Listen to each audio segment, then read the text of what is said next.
મહત્વના સમાચાર મળી રહ્યા છે। બનાસકાંઠાના સાંસદ ગેનીબેન ઠાકોર કે જેમણે કેન્દ્રીય ગૃહ અને સહકારિતા મંત્રી અમિત શાહ સાથે મુલાકાત કરી છે। કેન્દ્રીય ગૃહમંત્રી અમિત શાહને રજૂઆત કરી છે। બોર્ડર એરિયા ડેવલપમેન્ટ પ્રોગ્રામ અંતર્ગત આવતી ગ્રાન્ટ ફરી શરૂ કરવા માટે સાંસદ ગેનીબેન ઠાકોરે રજૂઆત કરી છે। બંધ કરી દેવાયેલી જે બોર્ડર એરિયામાં ફાળવવામાં આવતી જે ગ્રાન્ટ છે તે ફરી આપવામાં આવે તેવી વાત કરવામાં આવી છે। બોર્ડર એરિયા ડેવલપમેન્ટ પ્રોગ્રામ અંતર્ગત જે ગ્રાન્ટ ફાળવવાની હતી તે અંગે રજૂઆત કરવામાં આવી છે। નવા ગામ બોર્ડર એરિયામાં સમાવેશ થાય તે માટે પણ સાંસદ ગેનીબેન ઠાકોરે કેન્દ્રીય ગૃહ અને સહકારિતા મંત્રી અમિત શાહ સાથે મુલાકાત કરી અને તે દિશામાં ધ્યાન દોર્યું છે।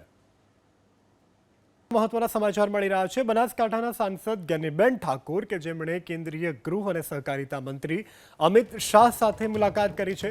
કેન્દ્રીય ગૃહમંત્રી અમિત શાહને રજૂઆત કરી છે।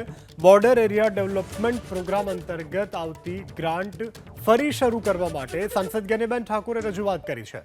બંધ કરી દેવાયેલી જે બોર્ડર એરિયામાં ફાળવવામાં આવતી જે ગ્રાન્ટ છે તે ફરી આપવામાં આવે તેવી વાત કરવામાં આવી છે। બોર્ડર એરિયા ડેવલપમેન્ટ પ્રોગ્રામ અંતર્ગત જે ગ્રાન્ટ ફાળવવાની હતી તે અંગે રજૂઆત કરવામાં આવી છે। નવા ગામ બોર્ડર એરિયામાં સમાવેશ થાય તે માટે પણ સાંસદ ગેનીબેન ઠાકોરે કેન્દ્રીય ગૃહ અને સહકારિતા મંત્રી અમિત શાહ સાથે મુલાકાત કરી અને તે દિશામાં ધ્યાન દોર્યું છે।